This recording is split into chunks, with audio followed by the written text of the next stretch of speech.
Greetings, citizens of Nerdtropolis. Sean Taj here, the mayor of Nerdtropolis, and my guest today is Simon Phillips, who can be seen in the upcoming Netflix series FUBAR starring Arnold Schwarzenegger. Hey, Simon, it's a pleasure to talk to you today. Hey, Sean, how you doing? I'm doing great. So you're in Arnold Schwarzenegger's first TV series, which is coming to Netflix on May 25th. How exciting was it to hear that you'd be part of this project? I mean, come on, you can't say that first line often enough, Sean. Sort of it's like his first ever TV show, Arnold Schwarzenegger. Hell yeah. They had to say, they were like, can you be here? Yeah, I'll be there tomorrow. Wherever you need me to be, I'll be there. It was everything you hoped it would be. When you start out doing this stuff as an actor, right? These are the sort of calls that you're like, yeah, and then they called and said you got that job, and you're like, no way. Like, my scene is with Schwarzenegger. Man, I just got to hold on. I got to call everybody I went to high school with, and tell them. Yeah, you got to brag a little bit. Where did you film the show at? It was shot in Toronto. So, okay. Lots of the locations. I mean, they shot in Argentina and like all nice bits. But for Simon, they decided that I needed some glamorous warehouse in Toronto. Yeah, super so glamorous. Everybody else got to get to the beach and tropical islands, and Simon didn't. But still, I was still doing all of my stuff with Schwarzenegger, so I couldn't really massively complain. They're like, "Oh, poor you, Simon." Yeah, it's definitely one-on-one with you and him. Any fun stories from the set? Yeah, it was. I was telling people that for a lot of that, when I auditioned for the show, I just auditioned. I'm British, right? So I auditioned in my normal accent, and then I got the call saying, that they liked it, and the job was mine, basically. And they were like, but we're going to get you to do it you're going to have to speak a bit of German. And I was like, okay, yeah. And they go, and we're going to get you to do a Flemish accent. And I was like, oh, what? I was like, I don't even know I confidently know if I know what that is. Where would that be from? And they were like, Amsterdam, Holland. I was like, right. Yeah, I definitely don't know what that is. And so they set me up, but they go, don't worry, we'll get you a voice coach, like a dialect coach, and you do some Zoom sessions with him. And all the while it was getting more and more exciting. And we were doing rehearsals. When we did like episode read-throughs and stuff like that, we would do it like this on Zoom because Arnold was still in California doing something else because he's a busy man. So we would Zoom on rehearsals, and I had to kind of pinch myself at some moments, Sean, because I was like, I'm on a Zoom call with Arnold Schwarzenegger. This is epic. Brilliant. And all the cast, actually, we had episode read-throughs with everybody, and there's a bunch of amazingly talented people there. And this thing is Nick Santora and Dana Goldberg. Look at their CVs. My God, these are great people to have behind the camera. It was as fun as it sounds, and it just got funner. So it never was a letdown. But on set, I had a brief bit where we did like a wide shot. We did our first shot. And I'd said good morning to him and everything, and we'd met obviously a few times on the Zoom and stuff like that. And a couple of my first lines are German, So in the break of filming, he started speaking to me in German, and I was like, I don't speak German. And he was like, oh, you don't? And he goes, it's really good you're German then. And I was like, I just learned just the lines in the script, just how to say those lines. I didn't learn that. But then I thought, I was really worried about how it sounded. And I was like, must be good. Because Arnold Schwarzenegger thought I spoke German. So there you go. It was pretty good, actually. And to get his blessing on a pretty good German as a solid A+ class. I still don't know what he actually said to me. He said something in German. He could have been like you're a terrible actor, Simon. I don't know. But he might have said it in German. And to this day, I don't know what he said. So yeah. I'm pretty sure he said, let's get some real beers. Yeah, probably. Let's have a real drink. What language are you fluent in? You're fluent in some other languages, aren't you? I'm not, mate. See, no? This is why I've got. I can only speak English. I'm that boring a person. That's all I've got. Well, that's very impressive, though, because, like I said, your German was spot on.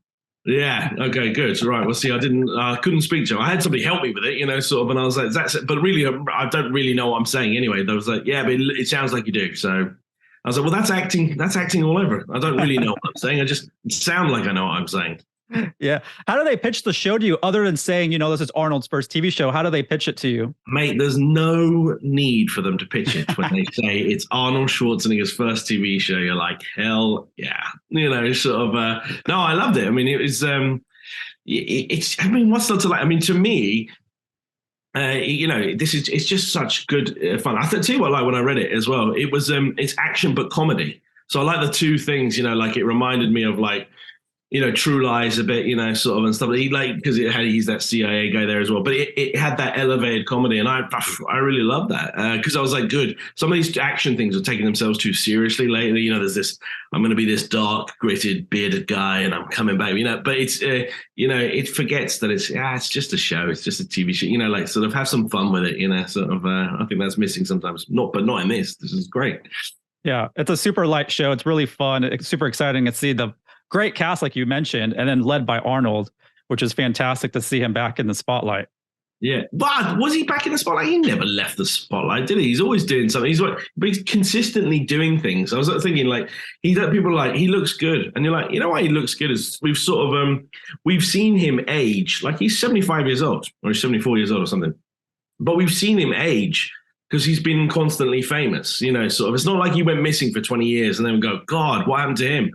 Sort of. So you've seen him age. So he still feels sort of very young at heart. And I would tell you, mate, he had time for everybody and energy for everybody. He had the most energy on sets, like just in general. He had time for everybody, said hello to everybody, sort of. He was very bright. He even stayed, this is a bit of an actor thing, but he stayed for my close-ups. So when they're just filming me and he's off camera, they're like, oh, okay, you can go back to your trailer and stuff, like sort of. And he's like, oh no, we're finished with Simon, sort of. And they're like, okay, yeah. So he's reading my lines, which is something he really doesn't need to do. It's a very nice, like, courtesy thing you do for your scene partner. But Arnold Schwarzenegger doesn't need to do that for Simon because he's Arnold Schwarzenegger. He's awesome. He's done all his stuff, sort of. He don't need to impress nobody. But that's not his work attitude. He gets up, he's there first, like sort of. He's not lazy at all, sort of. So even though he's entitled to be this diva, if he wanted to be, there was not one sense of that.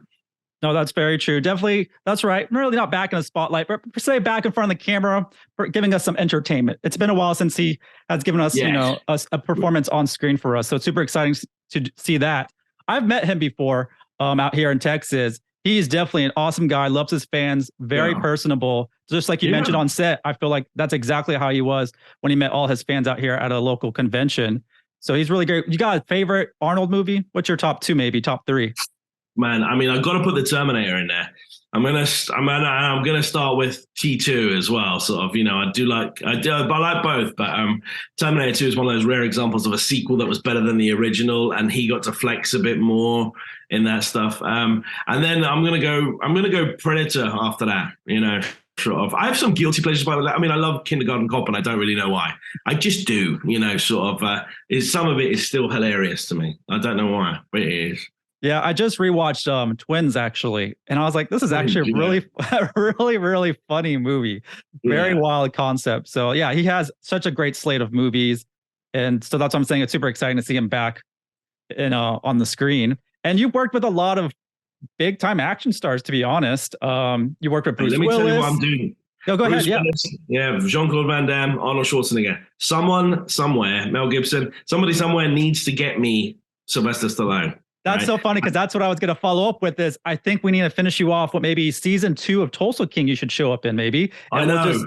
I need to get, I don't know where, I need to get on. Somebody somewhere needs to make that happen for me. And then I've collected the entire set of 80s icons, sort of, because Sean, they're not making them like this anymore, right? I was talking about these. These guys are all getting on, like Arnold's like 70, Bruce Willis is like, well, Bruce Willis is retired now, but they're all getting up there in years, and you're like, and then there's nobody new behind them. There's no new Arnold Schwarzenegger, no new Sylvester, no new Bruce Willis. It's not, they're not kind of doing that anymore. Like, they're just not building them like that anymore. So these guys are like, they're kind of a dying breed, which makes them like legends right now. And it's so good that Schwarzenegger is still doing it because he's got nothing left to prove, right?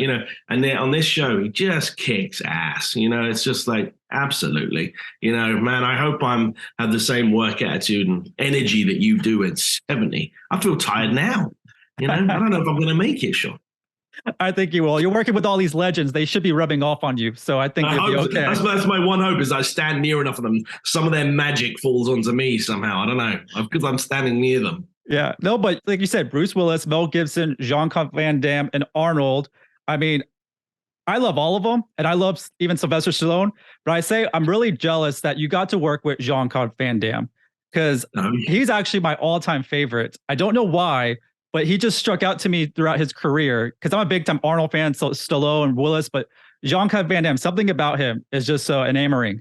Yeah, it was funny, wasn't it? Because Stallone and Schwarzenegger were big, like bodybuilders. They were sort of, but Jean-Claude Van Damme was a martial arts guy. Like he could actually do the fighting. You know, he wasn't pretending to do the fighting.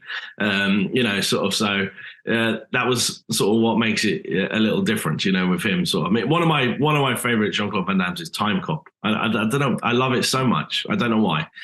I know people like Bloodsport, and yeah, I know, but I like Time Cop. I don't know why I like Time Cop. I guess I like the sort of infusion of sci-fi into it, you know, because it was a bit sci-fi, but not too much. So no, that's good. And then what is the other one? I think Leonhardt.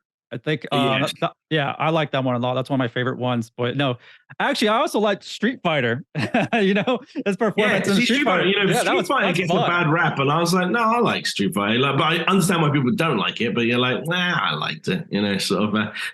Sometimes these people take it too seriously and go, wasn't that good? I was like, look, it was based on a video. You know, like it's based on the video game. How good do you think it was going to be? You're like, you can't be looking for Oscar-winning movies in Street. Do you know what I mean? I was like, but then that's what I hate it when people complain about it and they go, well, it was never going to be like, you know, it was never going to be like that. Sort of. So like, it's like going to watch the Super Mario Brothers film and complaining, well, it wasn't very realistic. You know, yeah, I mean, I guess.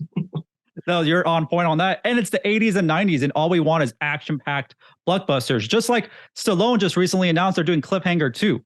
So that's really exciting to see that. So like all these guys are trying to find a way to come back with a cool legacy sequel, which is exciting. And even Van Damme has a couple projects that I'm super excited for.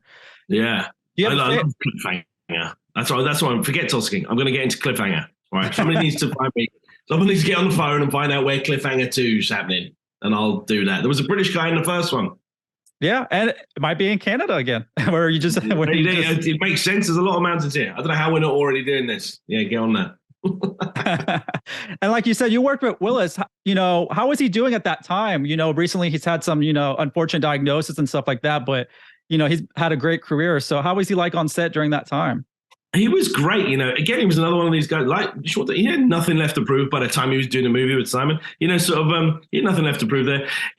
One of the good things about him, I didn't know this. I did one of his last movies for sure. I think he retired shortly after doing it.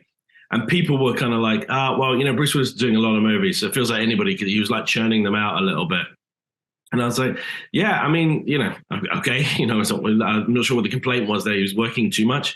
But when he came, they were like, well, his memory was going. And you're like, right, I'll tell you a story that did happen to me with him.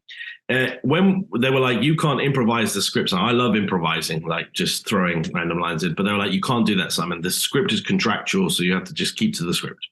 And I was like, okay, yeah. And then when Bruce Willis turned up, he wanted to improvise all the scenes. And then they were like, Simon, we're going to need you to improvise. I was like, oh, what happened to all that speech yesterday about you can't improvise? Now you need me to improvise. Great. I was like, anyway, I much prefer that because it's way more fun. And the reason I think, I do not know this information, but I think that Bruce Willis might have been doing it because he could be in the scene with me a bit more. He wouldn't have to remember dialogue because he was making it up as he went along. And that way we could get a good scene together without him worried about having to remember lines. And that was his way of dealing with it. You know what I mean? Sort of he could do the scenes as long as he could have a bit of fun and improvise, and he wasn't too worried about the dialogue. So to me, it was like, wow, he was still being a very, that was still very magnanimous of him. You know, like he was still, you know, putting the effort in. It was just, that was how he had to do it if he wanted to keep doing it. You know, sort of he would have to do that so that he wasn't too worried about remembering all this dialogue. So I don't know. For me, it was still... I mean, for me, mate, I was improvising a scene with John McClane. That was why I was like, I'm just, you know, I mean, I'm pointing against just me and Bruce Willis, and I'm pointing a gun at Bruce Willis, and he's just John McClane to me, you know, sort of, so it's epic. And I was like, you know, I had to, again, it was one of those things. And then he retired straight afterwards. So all those people that said, well, he's kind of churning them out. Then all of a sudden, before the movie came out, I was like, yeah, now I have something money can't buy. I was like, nobody else could ever make a movie with Bruce Willis again. He's like, Bruce is retired. That's it, you know, sort of. And they're like, yeah. And then you have something, you know, rarer than gold. It's like all the money in the world couldn't get you in a movie with Bruce Willis now. So, you know, I feel very lucky and very privileged that I was able to do that before he retired. Yeah, it's amazing looking back at all the actors you work with, and you're going to still work with great actors. You know, you got a lot more left in the tank for sure. So just really great. You got great memories and just such cool stories about all that. I have not seen one of your movies, but piqued my interest, Stealing Chaplin. But I plan to see it. I'm a big Chaplin fan. Chaplin's good. It's a very different movie, sort of crime but comedy, a bit sort of in the same sort of vein. I like stuff that's like FUBAR, action comedy, but I do like the comedy bit inside it. It leans on my background a little bit more, sort of. So I do like a bit of fun stuff. But Stealing Chaplin was great fun. Wayne Newton was, Wayne Newton? Oh yeah, he's in Stealing Chaplin with me. So. Yeah, and is that based on somewhat of a true story? What was happening? Because I was reading about it, and I really want to watch it. This is a mad story. If somebody told you about this, you wouldn't believe this happened. Somebody told me this story, and they were like, two brothers, really stole Charlie Chaplin's body. He's buried in Switzerland, right? Like that's where I don't know, for some reason he's buried there. But anyway, they stole his body, like his dead body. They dug it up and stole it. They stole the coffin and everything, and then tried to ransom it back to the Chaplin family, like years after he died. They're like holding a dead body hostage, and they're like, "Yep." And I was like, and then what happened is that they got caught because they're stupid, Obviously, it did sound like an insane plan to begin with. And they're like, yeah, and they had the body like in their living room, or they had the coffin rather in their living room, and then they got found out, and the police tracked them down, eventually, and but it was a mad story. So it's based on a true story. Obviously, we didn't set it in Switzerland. We set it in Vegas, and we set it like modern day type thing. But the same sort of harebrained idea. But if somebody told it to you, you'd be like, that sounds ridiculous. That sounds like a plot to a Charlie Chaplin movie rather than something that actually happened. But it did. But it did actually happen. So it was mad. And we made a bit of a comedy about it. And Wayne Newton was in it. And Wayne Newton, let me tell you this, is the nicest guy in show business. Wayne Newton. We had dinner with Wayne Newton, and by the end of the movie, I think he just liked what we were doing a little bit, because it was kind of crazy. By the end of the movie, I had his wife and his daughter in the movie as well. So we just we gave his daughter a role, and then he got his wife in it, and we filmed some of it in his house. That's how much and he didn't know us beforehand. That's why he was just like, yeah, come and we needed something. We needed some, and he had it. And he was like, he goes, oh, we can just film it at mine. That's like the nicest guy in the world. Yeah, the last time I saw Wayne Newton on screen was his movie, Vegas Vacation with the Griswolds. You remember that one? Do you know what? If you're making a movie in Vegas, Wayne Newton has to be in it. And I was like, oh, okay. And then he told me, and I've forgotten this, but he's in, so I was thinking, he goes, what's your favorite Vegas movie? And I was like, oh, I like Vacation, obviously, and he was like, okay. And he's also in The Hangover. He is, yeah. Blown your mind. He's the guy that knocks out the guy's tooth, sort of. And I was like, oh, yeah. And I knew that at the time as well, just forgotten. And they're like, oh, yeah. And he was like, Wayne is probably the only person that could say this, because if they come and make a movie in Vegas, they kind of have to put me in it, sort of. And he's totally right. Yeah, that's very true. And his role in Vegas Vacation was so prominent, too, and hilarious. And just his character in that is just absurd. Yeah, no, but he was in on that a lot. So he's a very funny guy. Like that whole thing where he gives it a lock of that's all his idea, like sort of. I was like, oh, that's nuts. I love that. Yeah, and filming in Vegas, you're doing it. Some of the scenes are middle of downtown Fremont Street and stuff like that. Mm-hmm. Vegas is a wild city. Is it difficult to film in that type of environment, or how's that work? Yeah, when we did that movie, like this is like I'm running to like $1 million movie, like it's which is low budget for the $1 million isn't that much to make a movie. And when we're doing the Fremont stuff, the director made that stuff on the last day because we were guerrillaing it, because they wouldn't give us permission to film. So he was like, we're going to go anyway, and we're going to film anyway, because we were doing some stuff. And the idea, I will tell you that the idea behind making that scene the last thing that we filmed is that if we got arrested, it wouldn't affect filming the next day, because there was no filming the next day. So that was the whole plan. I was like, so the plan here is that if we get arrested, it's okay, because there's no filming tomorrow. And he goes, yeah. I was like, okay. But we'll still have been arrested, and there'll still be some nightmare we have to figure out, and they won't. I'm thinking because we applied to film and they said no. I don't think they're going to be really nice to us if they go, so you applied and we said no, and you went and did it anyway. Yeah, I think they take a very dim view of that, and we'll be in jail for a month. Costing lawyers lots of money to get us out.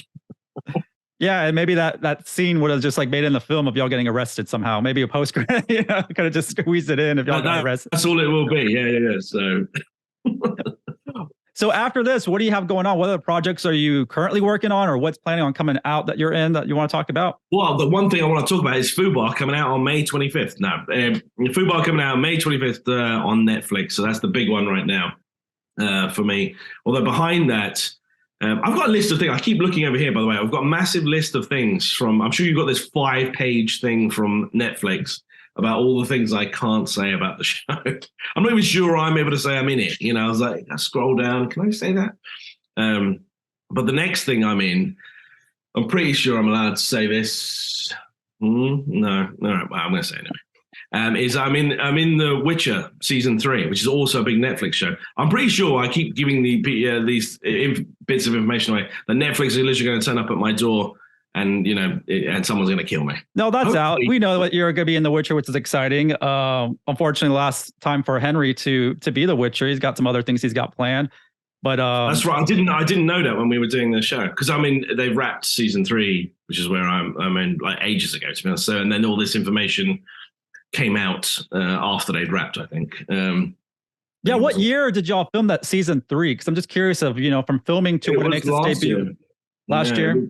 Yeah, it was like this. It was this time last year as well. These guys have like, mate, The Witcher has so much money, sort of they turn up. But it's also like, it's when you work on The Witcher, it's like some sort of state secret, right? Like it's, there's code names for everything. It's not even called The Witcher. It's called Everybody's Enemy. And I was like, what's that? And they were like, but when I get the call sheet, like the email they send you, like what time to turn up tomorrow and stuff like that, it's still called Everybody's Enemy. And you're like, and the people have the name tags on, the ID badges, and they say Everybody's Enemy. And they're like, but it's The Witcher, right? And I was like, and they're like, yeah. I was like, so why we're inside the building, so why does everybody still have it's just, it's easier just to keep it as a code name. But it's like, I had no idea what I was allowed to say or not. I've done the job and everything. And I wasn't even sure I was allowed to say that I was in it, sort of like, never mind anything about the story. I was like, when people go, are you in The Witcher? And I'll be like, I really was like, man, I don't know what these guys, like, I'm worried that somebody would turn up and either shoot me in the head for FUBAR or slit my throats. And then I'll know, as that's happening to me, getting shot or slit throat, I was like, if it's a slit throat, it's because I said something about The Witcher. Yeah, that's a great series. Oh, where does it film at for season 3? Where do y'all film that at? It's I don't know if they filmed the other seasons here, but it's in Longcross Studios in England, which is where I hail from. So they have, I say it's filmed in the studios. They are the studios. They have taken over the entire studio. Yeah, it's a big stage, right? I mean, the whole set is massive, so I'm assuming y'all are filming in huge sets. It's not just one set, mate. They have like so many different things, and you have to have like cars to drive you around to the different sets. Sort of like it's that big. You not like the little golf buggies, which sometimes they have, like cars, because they're like, oh, it's about a mile away, but that's still on this plot of land that's that's all belongs to The Witcher. That's how much it's. I think it's the show costs like $250 million, and you're like, yeah. I mean, you can, but when you're there, you're like, there are so many people here. Sort of like the makeup department. This is quite big on makeup, and with all these makeup things. I was just about to tell you what my makeup was, and then I thought no, because that's the sort of thing that get me in trouble. But the makeup department is like a building, like an office building, and the building is full of makeup. Like the whole thing is makeup on every floor. And you're like, okay. Is it just a building full of makeup people? Yeah, it's a massive show. It looks great on screen too. Did you manage to sneak anything away from the set, a little trinket or something? Mate, their security is really, really tight. And I promise you, if I could have done, I'm not one of these people going, no, I'd never take something. I would have absolutely stolen everything that they give me. I'm like, I'm taking this. But then they hit you. It's so like, I was like, I just want one of the swords or something. Come on. They're like, no. I was like, I'm going to, and I tried to do that thing. I was like, I'm going to steal this. And they're like, no, you're not. I was like, all right, no, I'm not. At least you got to take home your experience on that show and being with Henry Cavill, which is a great actor and a really cool guy. He's very cool. I'm sure the show will be great, actually, sort of without him. But it's hard for me to imagine it without him. But I don't want to, it's not nice to have the new guy come in and, sort of give that something. I think he's got a lot of hard work to do. But I think he is Hemsworth. He's a very capable guy, sort of. So he's a good replace. He's one of those ones you're like, oh, well, it's a good idea, sort of, if you had to swap him out. So yeah, I don't know. I think it might give them something exciting as well. Like, they might have a new challenge a little bit. Sometimes when shows go on for 3 or 4 seasons, there's a point where it gets a bit tired. You feel like they're struggling. But maybe with this is a way to shake it up as well. So maybe it'll be something exciting. I mean, I don't know. Believe it or not, mate, they don't ask me about it. What do you think, Simon? Hey, look, everyone be quiet, be quiet. Simon's going to tell us what he thinks about it. Nobody's asking that question. Nobody's asking that question at Netflix HQ, Wait, let's dial Simon and see what he thinks about all this. Yeah, I think Liam's a great choice to replace Henry. I mean, another talented, huge, good-looking guy. I mean, you can't go wrong with that. Yeah, I mean, they've obviously got a certain type of guy in mind. Like, put it this way. When Henry dropped out, nobody rang me, is what I'm saying. Nobody picked up and was like, hello, is this thing working? Nobody called because Henry dropped and I was there. So I know where the set is and everything. I can already, but nobody called. That's okay. And maybe you get to be in like the Warhammer series where Henry's going. Exactly. There you go. That's obviously why they haven't done that. People at Netflix know this and obviously are just not telling me. So we should go ahead and somebody should call about that.